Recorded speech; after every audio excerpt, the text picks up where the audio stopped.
lahat yan sa tahanan. So, kahalagahan ng edukasyon at pag-aaral. Pinakamahalagang daan ang tahanan sa paghubog ng kaisipan, kalooban, ipananaw, at gawin ng isang mamamayan. Ngunit maaaring hindi sapat ang ating mga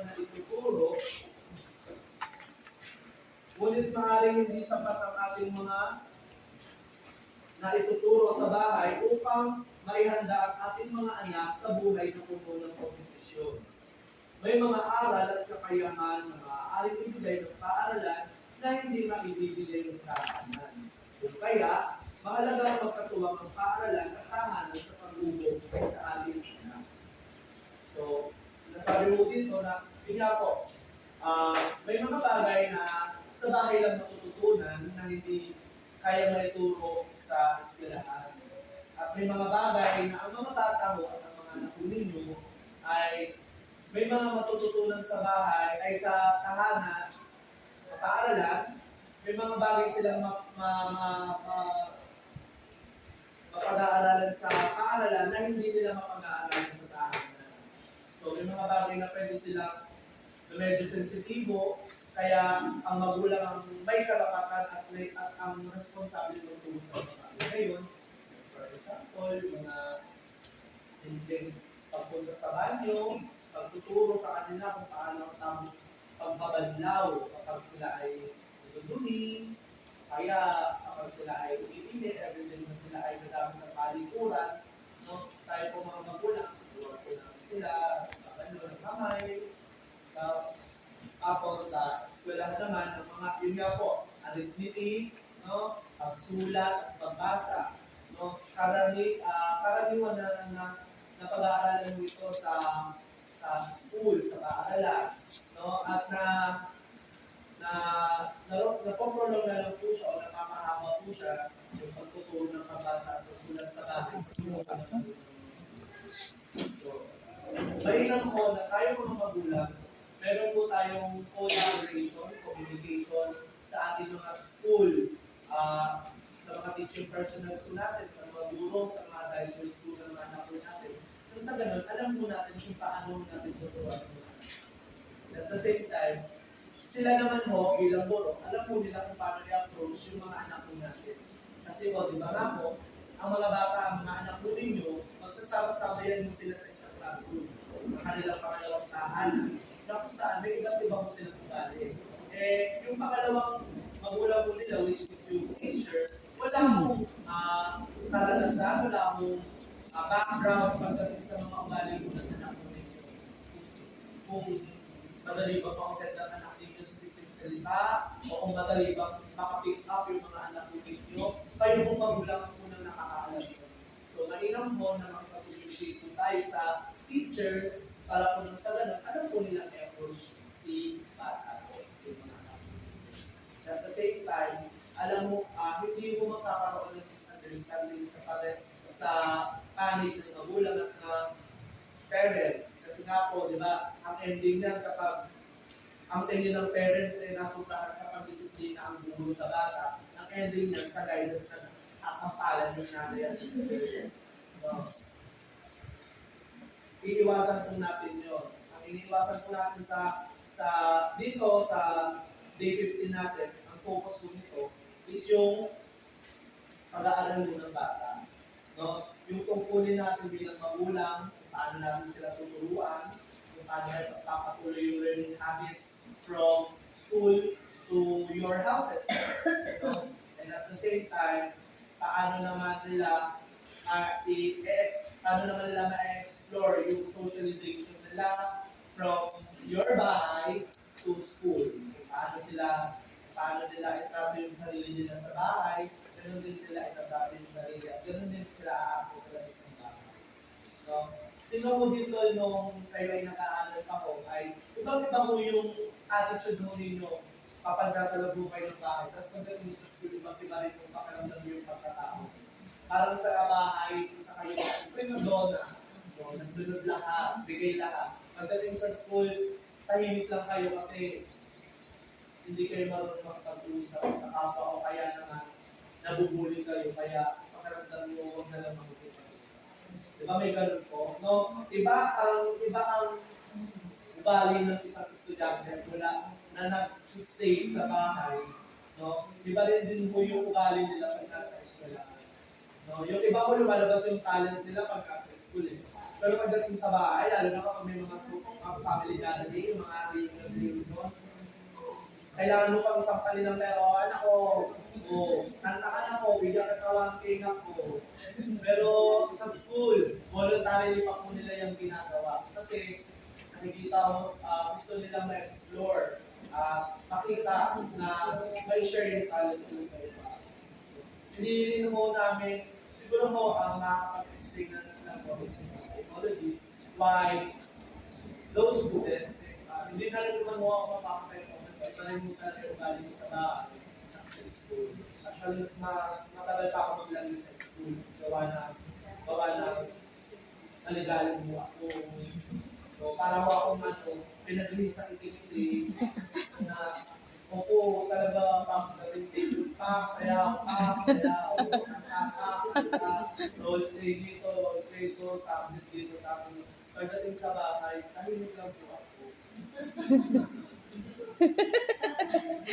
Hindi ba? Hindi naman sa totally tahimik. Kasi sa bahay kasi bawal kasi basta-basta sumagot.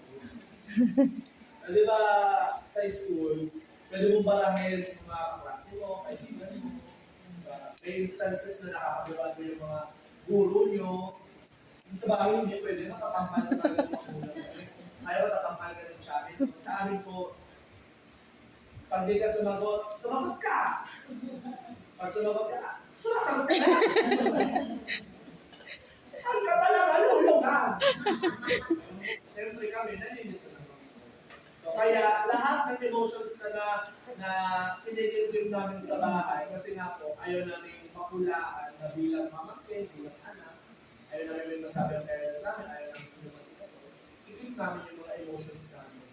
Tapos, sabi namin siya sa school. Mapakalat ko rin ang kababalaghan.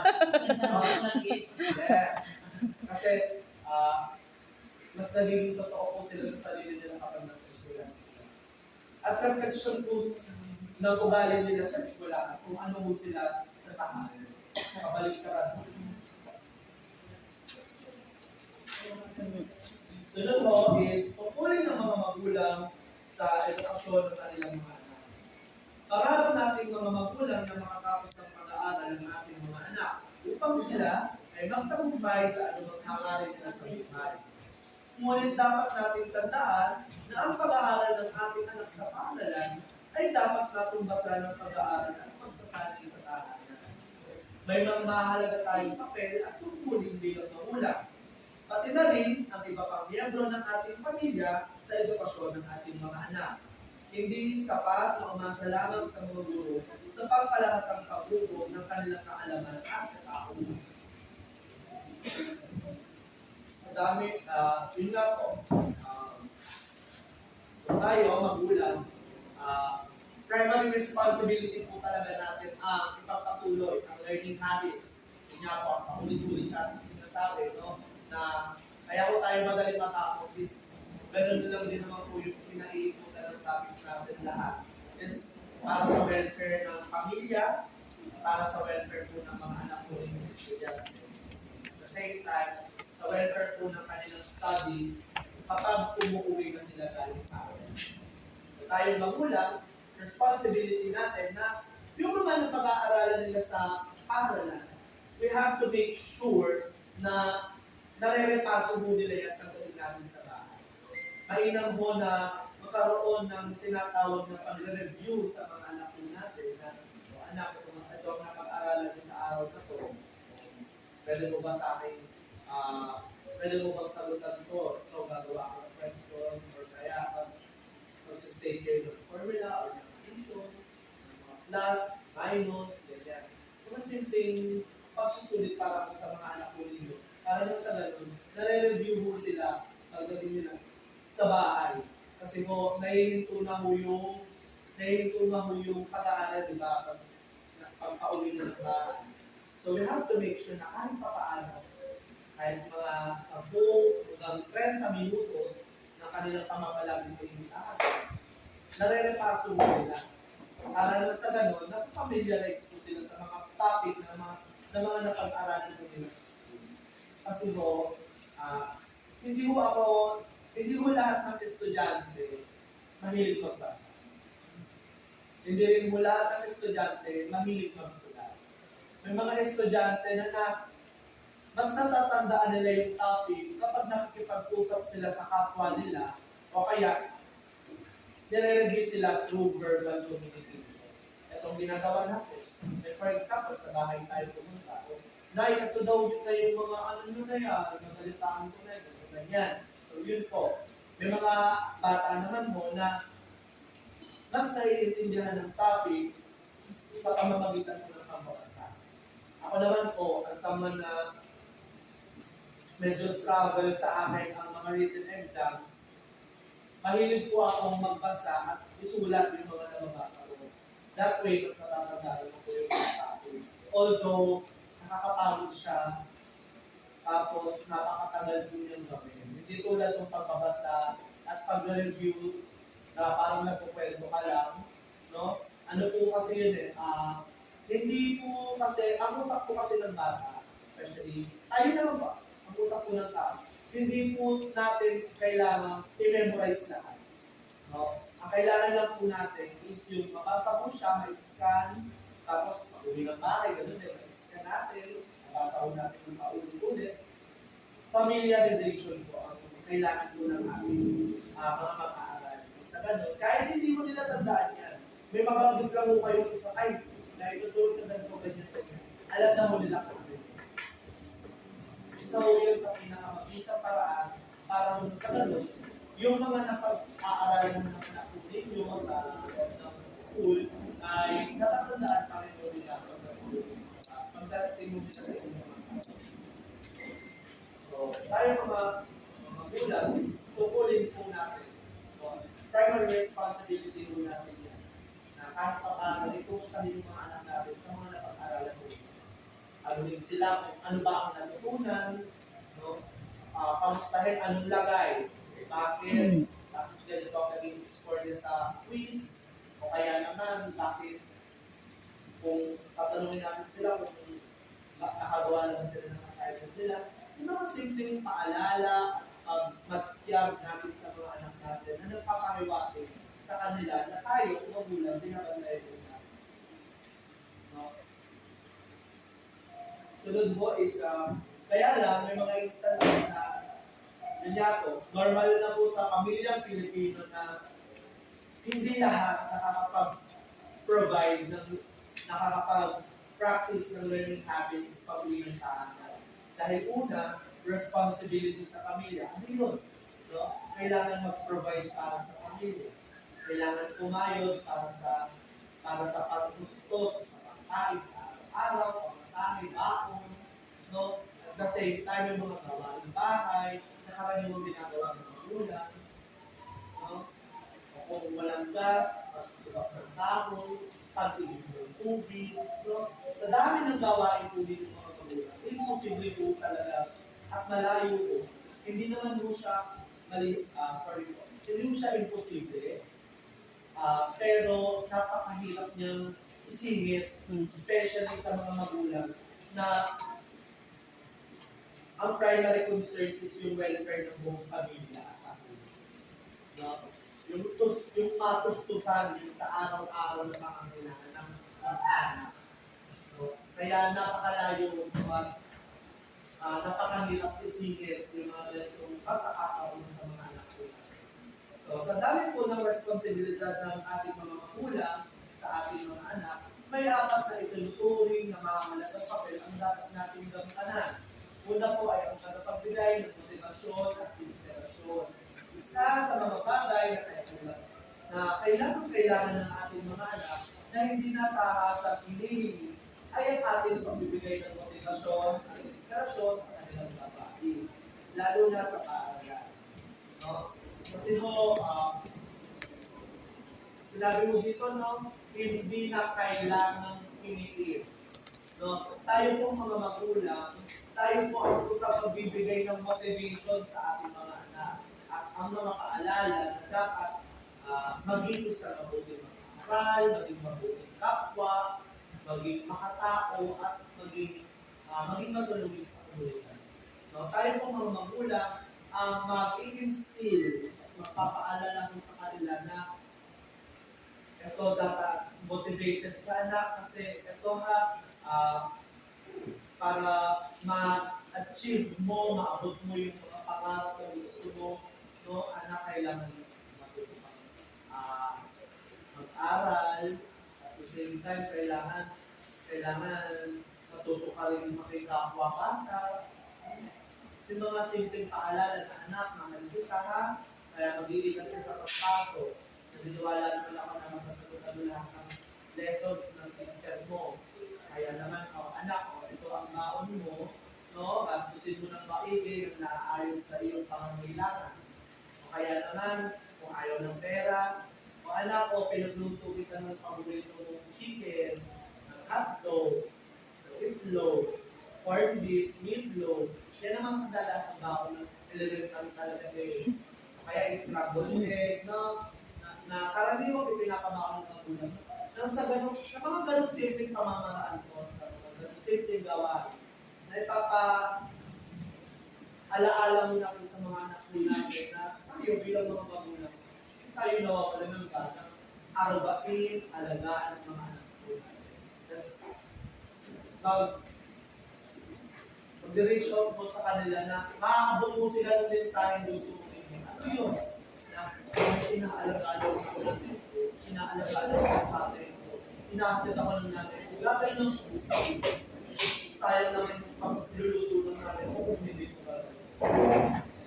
Sayang naman yung pabakot sa akin ng tatay ko kung hindi ko gagawin sa school. Yung po yung una, pangalawa is yung ang magulang bilang kaibigan. Ang pinakamabuting paraan ng pagiging kaibigan sa ating anak ay ang pakikinig sa kanilang mga saloobin at hinaing. May mga pagkakataong mahanap sila sa may hirap na gawain ang ating mga anak o di kayo makakaroon ng problema sa kanilang guro o kaklase. Naman ito, mahalaga na mayroon silang makakausap at magkakamuhan na kanilang pinagkakatiwalaan. Tayo mo yun bilang mga magulang. No? Isa mo sa mga responsibility natin is yung magbigay ng sapat na suporta.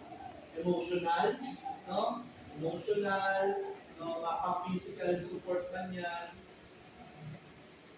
Paano tayo tutuloy na kaibigan ng mga ating? Matuturo tayong makinig. No? May mga pagkakataon na hindi natin siya nagagawa dahil na tayo bilang mga magulang, pressured na sa lahat ng bagay. Mapagastos, mapabudget sa loob ng bahay, diba? Sa bills, sa mga kailangang bayaran, sa mga araw-araw na gastos. Kaya mga magulang, umiisin po yung basic natin pagdating sa mga pasensya sa pagbibigay, sa pakikinig sa ating mga anak. Minsan pa nga po, nai-invalidate natin. Hindi naman mo nilalahat, no? May mga magulang na napakadrama mo naman, no? Sino po magsabing hindi? Pero karamihan po, no? Hindi po lahat, hindi po lahat, no? Karamihan po sa mga magulang na hindi mo napapakinggan yung mga saloobin ng anak po nila, no? Kaya nagre-resulta mo ito sa paglayo ng loob sa kanila, hindi na pagsasabi ng totoo, no? Na imbis na sila ang unang-unang magsasabi sa inyo dahil alam nila nakakatuwa nila kayo, hindi na lang nila gagawin kasi nai-invalidate na po yung feelings nila. So tayo mga magulang, mainam po na pakinggan mo natin yung anak po natin. At kung may hindi man tama sa mga desisyon nila, huwag mo natin pagalitan. Uunawain mo natin. Kasi yung pala pong pagsabi nila sa inyo, again, di ba, nakaraan, kahit mali po yung nagawa nila, for as long as nagsabi ko sila sa inyo ng totoo, no? I-comment natin na anak, ang tapang mo, no? Proud ako sa iyo na kahit mali ka, kahit mali itong nagawa mo, no? Hindi maganda itong ginawa mo anak ka, pero natutuwa ako kasi nagsabi ka sa akin ng totoo. Yung gano'n, yung mga gano'ng pamamaraan na dapat tayo, makikinig tayo sa kanila. Para sila naman, no, makikinig din mo sila, susunod din mo sila sa atin. Hindi nga ho para sundin pa natin yung mga anak po natin. Yung pakikinig, yung alam, makita nila at maramdaman nila, pinakikinggan ako ng nanay ko. Sa kahit sa anong paraan, alam ko, kakampi ko, nasa likod ko lang po na. Nasa likod ko lang po, tatay ko lang po. So, sunod po is yung paglatag ng mga alituntunin o pagdidisiplina. Isa pang mahalagang papel natin mga magulang ay ang paglatag ng mga alituntunin o pagdidisiplina sa ating anak. Kailangan natin masiguro na nag-aaral, wala na pag-aaral ang ating anak sa tamang oras. Maaaring natin masiguro ito sa pamamagitan ng paggawa ng kalendaryo para sa kanilang pag-aaral, paglatag ng mga rules kasama ng ating mga anak, magpapaliwanag kung bakit kailangan ng mga alituntunin at ano ang kabutin ito. Mahalaga may paunawa natin sa ating mga anak na para sa kanilang higit na ikabubuti ang pagkakaroon ng disiplina, lalo na sa pag-aaral. Number 3, ito po yung paglatag, no? Natatalakay na po natin yung nakaraang araw, yung pagkakaroon ng alituntunin sa loob ng pamilya. O hanggang anong oras na dapat maglaro sa labas kasama ang mga kaibigan, no? Lalo pa musmus pa lamang. No? Kung anong oras dapat kasama ka na namin kumakain, yung mga values na yun. Same din po sa pag-aaral. No? Kailangan magsiset din po tayo ng rules, no? Na dapat ganito, anak na pag-uwi mo, sige, magpahinga ka, pagkatapos kumain, mag-merienda, maglaro ka, pero pagdating ng ganitong oras, dapat nakagawa ka na ng assignment at paglaro ka. No? Sunod naman po is yung pagpapaliwanag kung bakit kailangan nilang gawin yun. No? Bukod sa natutulungan natin silang i-practice yung ipagawa ng assignment on time, no? Natuturuan din mo natin na ipapaliwanag din mo natin sa kanila kung ano yung kahalagahan ng paggawa ng mga aralin sa tamang oras. Nang sa ganon, paglaki mo nila, meron mo silang tinatawag natin time management. Hindi mo sila nagmamadali, hindi rin sila nahihirapan lalo pa alam na nila at praktisado na sila sa tamang alam kung paano gumawa ng mga aralin sa tamang oras. No, tayo mga magulang, no, mahalaga po na maipaunawa mo natin sa kanila yung mga ganitong bagay, lalo-lalo na para iyon sa ikabubuti nila. No? Kasi ho, kapag syempre, sino mo ba ang hindi matututo kapag hindi mo natin napaalalahanan at kagabayan ng anak mo natin. Hindi naman po tayo magulang. Ang mga anak mo natin, no, magiging mahirap para sa kanila ang makasabay sa klase kung magpapatuloy na hindi mo natin sila nalalaman.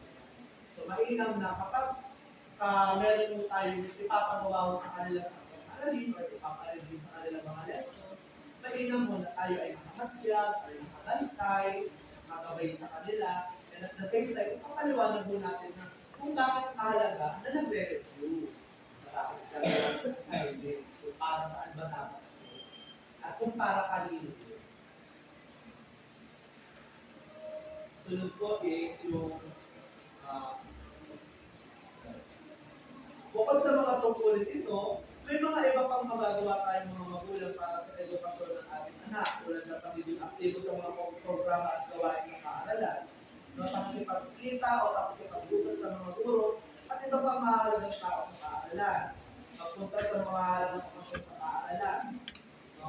To simply summarize it, no, your attendance every time na makakaroon ng okasyon, event, discussion, or any organization na kalaok po yung mga anak po nila. Mainam po na tayo magulang dapat po present din tayo bilang suporta sa ating mga anak. Sa ganun, nararamdaman po nila yun na ay nandyan ang magulang ko, gagalingan ko pag-aral, ay ipapanalo ko frisbee kasi nandyan yung nanay ko na support sa akin. Yan po yung tungkol sa day 15 natin, yung mga sunod naman mo is yung day 16. 4 sessions na lang. Kapag makakakala natin yung ako. Day 16 is yung mga magulang bilang guro sa tahanan. Sino ho dito yung may hawak na hangin kapag ipapabasa sa anak? Stick, no, chinelas, no, sinturon, walis, yung hawakan ng walis tambong. No, pag pinabasa sa'yo ng pag pinabasa mo ng kabayo, kampe, diba? Pag sinabi mo, ano ba itong larawan na to? Ang tunog ng ano ba ang tunog ng baril, diba? Bang bang. Diba? Yung mga simpleng, tapos kapag hindi nabasa ng anak ko ninyo, yung mga bang bang, kaya, kuya, kurutin kita, nagilis na ako. Kaya paluin na kita, ayusin mo. Diba? Yung may ngit-ngit, may gigil kapag sasamahan sa pagbasa yung anak. Ano to? Buwan. Ano? Moon. Ala! Diba? Siyempre, yung talag, buwan. Iwasan mo i-practice mo ang proper na pagturo Hawakan mo ito. Habang natuturo sana para kahit pa paano nababawasan yung negative energy na nagtutulak sa inyong mangurot. Na para mo maiwasan mo natin ang paluan habang nagbabasa. Paano nga ba natin mahihikayat ang ating mga anak na pagbutihin ang kanilang pag-aaral? Sabi nga ni Nelson Mandela, pag-break pa ba tayo? Diretso na natin. Diretso na, sir. Diretso na, ganun din naman yun eh. Pas-pas na lang, sir.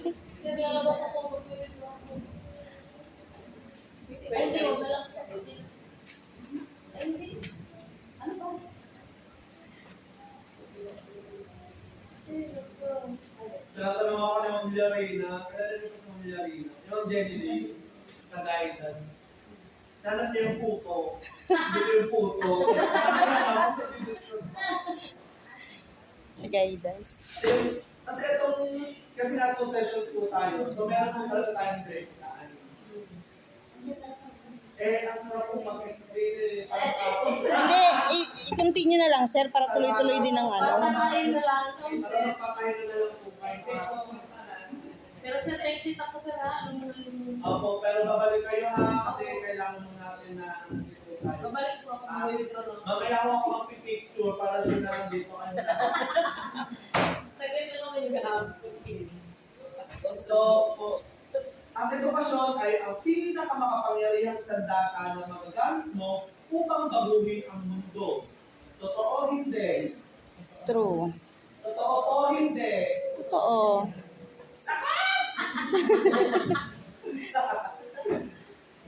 Pero tama naman po, no? No, mainam po na may diskarte. Tama po yan. Pero sa panahon po natin ngayon, siyempre mas lamang ang may.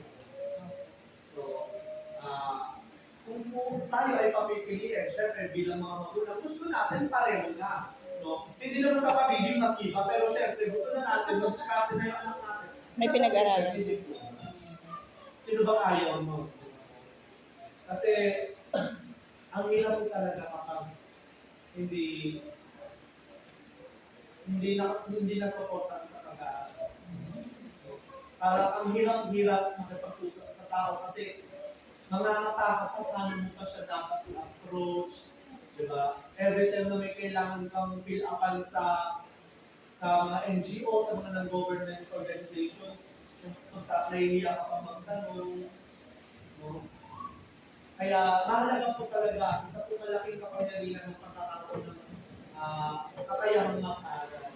So, tayong mga magulang at proud po na dapat hanggang matapos sa kolehiyo ang mga anak po ninyo, no, kailangan nandun pa rin po kayo. No? Para naman po kahit pa, kasi gasgas man po sabihin, ang edukasyon na lamang po ang ating may papamana sa mga anak po natin. Tama, di ba? No, yun lang po ang kaya natin ipamana. Hindi po tayo anak ni Henry C. na may SM babang anak. No, bawat anak merong kanya-kanyang branch ng SM. So, hindi tayo gano'n. Hindi tayo pinalaking may ginto sa bibig. Ay, may ginto po tsara sa bibig. Ginawang minahan yung bunga. So, mainam po na supportan mo natin sila all the way. No? Pero wag po natin i-impose na anak, mag-doktor ka kasi malaki ang sweldo doon. Unang-una, hindi natin afford. Mahal siya. No, pero kung kaya igagapang no, para sa pangarap ng anak. Naniniwala po ako na walang hindi magagawa ang nanay at tatay kapag gusto nilang suportahan ng anak nila. Especially lalo na kapag kung ang anak mo gusto talaga maging doktor. No, kasi po ang expertise ng pagiging doktor kung maabot ng 10-12 years. No, kasama na ng residency, ang specialization nila, kung gusto pang maging surgeon, no, at napakagastos. Pero isang malaking achievement yun, lalo-lalo na sa reunion. Naku, doktor. Ano sa'yo? Ang anak ko doktor, eh, ikaw. Pero hindi po. Ang sarap lang mo sa mga yung anak mo natin, yung nasuportahan mo natin sa gusto nila at kapagtapos na. No? Meron po tayong pride na makukuha doon. Hindi para magpagyabang or magyabang sa iba. Magsilbi mong inspirasyon sa kapwa magulang. Ngunit, kailangan natin bilang magulang na maintindihan ang mga pamamaraan upang matulungan natin ang mga anak na mas pabutihin ng pag-aaral at iyan ang mga tatalakayan natin sa araw na ito.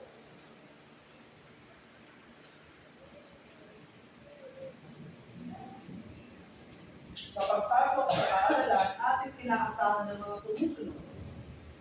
Ang mga bata ay matutong magbasa at sulat. Tututunan nila ang tamang asal at masasanay sila magsalamuha sa iba't ibang uri ng tao. Kapag nakapagtapos, mas madaling sila makapaghanap buhay. Yun yung isa sa mga advantage na kapag ang anak ay talaga nakapag-aral. Bakit mahalagang makauwalaan ng mga bata ang tamang pag-aaral? Sa pamamagitan ng tamang pag-aaral, mabubuo sa isipan ng bata na kahit ano ang mga o gawain ng maaaring makamtan. No? Kahit ano ang gusto nilang tahaking trabaho or profesyon, no? Sa tulong ng tamang pag-aaral, eh, ma-achieve po nila yun. No? Kaya lang sa bansa natin na Pilipinas na napakahirap po ng buhay, kahit yung mga nakapagtapos po ng nursing, mga nakapagtapos po ng pagtuturo, hindi mo nila napapractice yun. Hindi dahil sa hindi sila nagkaroon ng tamang pag-aaral, kundi dahil po sa kanila mababa ang sweldo ng teacher. Mababa ang sweldo ng nurse. Pero nasa frontline ng mga yan, ha? Lahat yan, lalo na nung COVID po, di ba po? No? Pandemic. Ang mga nurses, cashier, nurses, no? Yung mga teachers, kahit na walang pasok physically, mag-aasikaso pa rin yan para sa module, no? Pupunta sa school, mag-aasikaso magbibigay ng mga modules, or mag-online class, no? Hindi na mo nila, kahit gaano nila kamahal yung profession nila, hahanap mo sila ng trabaho, mas makapagbibigay suporta sa mga anak po nila, sa pamilya po nila. No? Sino dito yung gusto ang trabaho ganito, pero dahil sa hirap ng buhay, syempre mas gusto ang trabaho, mas may malaking kita. No? Tulad ng mga, ngayon na ako, ang tulad dati, di ba, OFW, bayani. Up until now, bayani pa rin naman. Pero kasama na sa mga bayani na yun, ay ang mga bayani kuya. No, ang mga bayani kuya. mga call center agents, mga BPO companies, no, na mga nagtatrabaho. Why? Kasi kung malaki po ang pinapasok na pera sa ekonomiya ng bansa niya. No? Although, although yung mga freelancers na walang benepisyo, malaki pa rin po ang pinapasok na pera sa bansa. Kasi yung mga remittances galing sa mga customers and clients nila abroad is malaki po ang bagay na natutulog sa GDP ng Pilipinas. No? And at the same time, yung mga hindi na na-practice yung pagiging police nila kasi na nabababa. No? Naging manager na lang, naging floor manager na lang sa BPO companies kasi nga maalwa ng sweldo, and at the same time, maraming benefits, yung HMO, di ba? Covered lahat ng mga anak, di ba? Even yung asawa, tapos may insurance, di ba? Sa puro kaltas, di ba? Sa teacher, GSIS, tama po ba? No? GSIS, no? Pipila ka pa sa landmark, maya ka mag-check, may laman na ka. Yung mga payroll na dadating sa'yo, pabayad ka lang sa utang, di ba?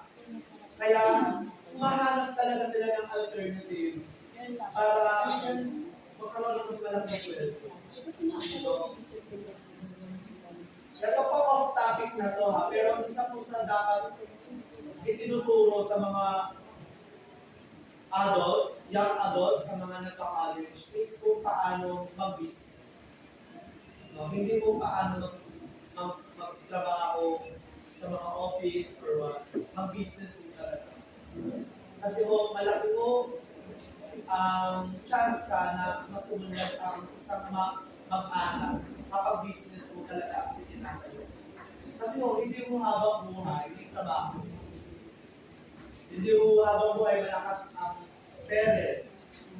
Kaya, inihikayat mo talaga na magkaroon, hindi man lahat, pero karamihan sa pamilya Pilipino, magkaroon mo ng business.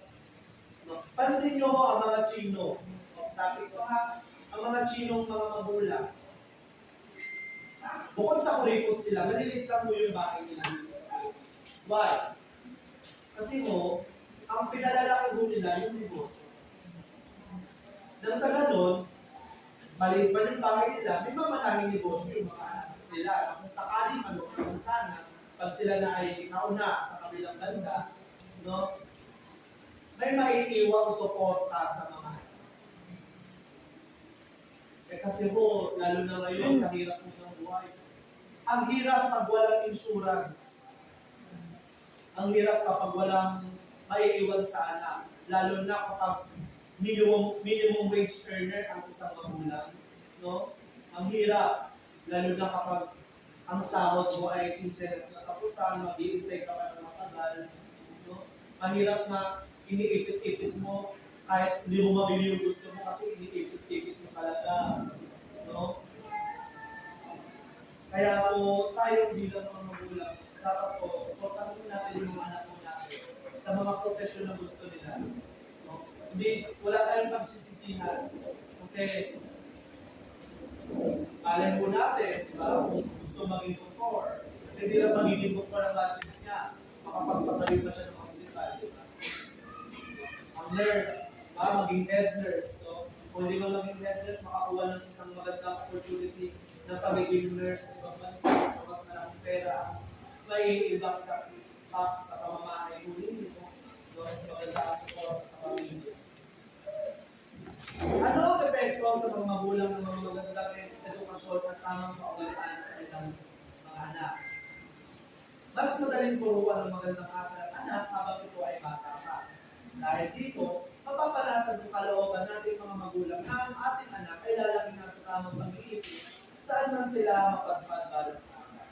So, syempre, kapag nagawa naman po natin itong part natin na ang pagsuporta sa kanila, hindi mo tayo mag-aalala kung may pera ba ang anak ko, nasusuportahan niya ba ang sarili niya, nakaka-survive ba siya, kasi alam natin sa sarili natin na nasuportahan natin sila. No? No, na ibigay natin ang pangangailangan nila, mapa-physical man yung suporta o emosyonal o financial na suporta na ibigay natin, ibinapang natin.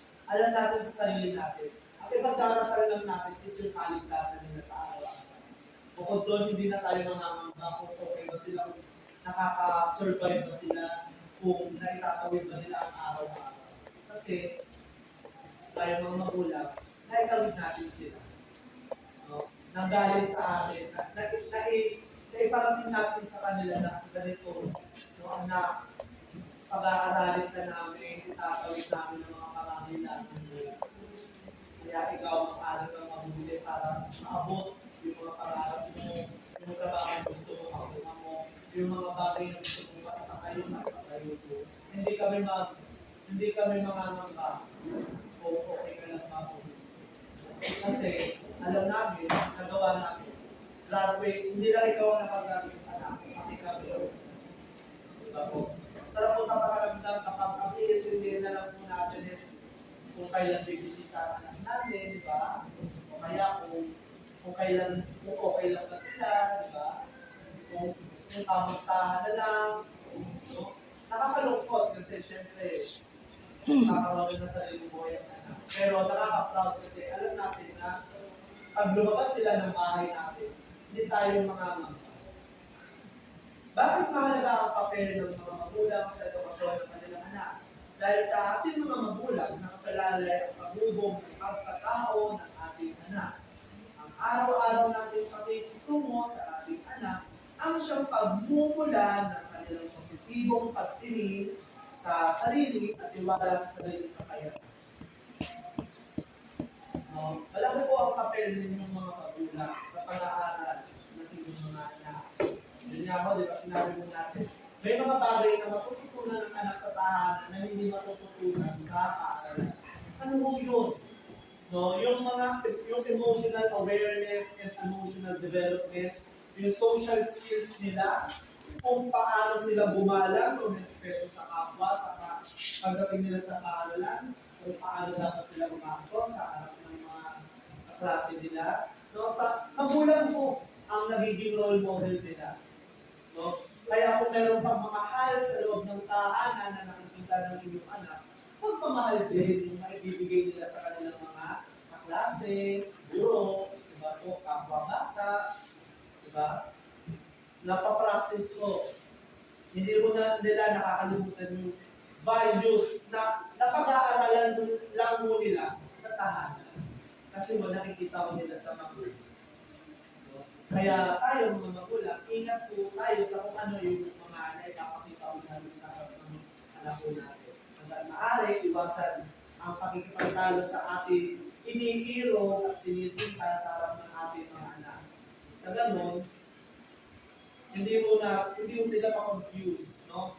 Hindi mo nila ma-adapt yung ganung gawin na makikipagtalo, di ba? Makikipag-diskusyon sa negatibong pamamaraan. Guro sa tahanan, kahit ang pinakamahusay ng mga guro sa paaralan ay hindi lubos na matutugunan ang lahat ng pangangailangan ng ating mga anak. Bakit? Kasi may mga pagkakataon at may mga aralin na tayo lang mga magulang na nakapagtutulong.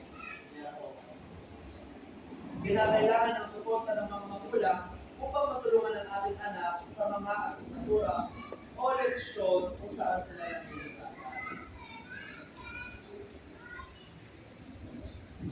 Kapag napansin natin ang ganitong asal ng ating anak, mahalagang gampanan natin mga magulang ang tungkulin ng guro sa bahay.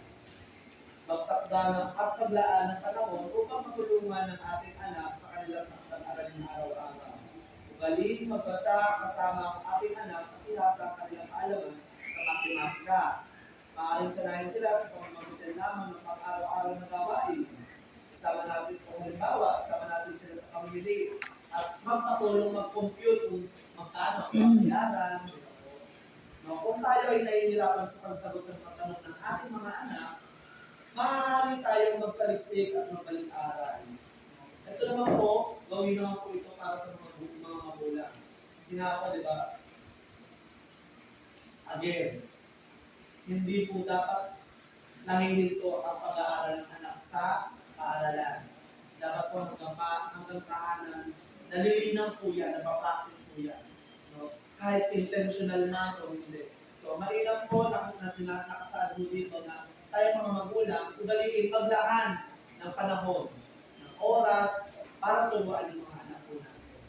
No? O kung wala nang panahon para magturo, gawin yung nakalagay dito na isama sa pamamalengke ang anak, no? Para mo matulungan, mag-compute, di ba? Magpatulong sa kanila ang anak ko. Paano ba yung babayaran mo? Ganito yung binili ko. Ganito yung presyo. Nang sa ganon, nagagawa na natin yung kailangan natin gawin na pamamalengke. And at the same time, tutulungan pa rin po natin yung mga anak natin sa mga simpleng bagay. Next po, tayo mga magulang, lalo na ngayon na mataas na po ang percentage ng technology na naitutulong sa ating mag-anak, na mainam po na tayo mag-research din po. Lalo-lalo na kapag may mga bagay tayo hindi natin alam, lalo na ngayon kasi nga po modern days na, no? Mga technologies ngayon, mga bagay-bagay ngayon, talagang moderno na. So, mainam po na tayo mga magulang, magkaroon po tayo ng maiksing pananaliksik. Nang sa ganon, pag mayroong curiosity ang ating mga anak, kapag sila ay curious sa ilang bagay, hindi po tayo manginginig sa udilo. Alam mo natin yung sasabihin. Pagdidisiplina, no? Maaaring ito ang pinakamahirap na tungkulin. Bakit kanyo? Kasi lalo-lalo na ngayon, ang mga anak ko ninyo, nasa stage po sila na kung saan laro ang focus nila. Diba po? Laro, diba? Pakikipagkulitan, diba po? Lalo na yung mga grades 1 to 2. Ay, naku talaga naman, aaray talaga ang tuhod mo kasi ang gusto niyang habulan, taguan, diba? Takbuhan, sayaan. No? Siyempre, tayo mga magulang, gusto nga po natin ay makapag-aral ng anak po. No? Sa pagdidisiplina mo, iba-iba po ang pamamaraan ng magulang. So tayo bilang mga magulang, kailangan mo passive-aggressive yung approach.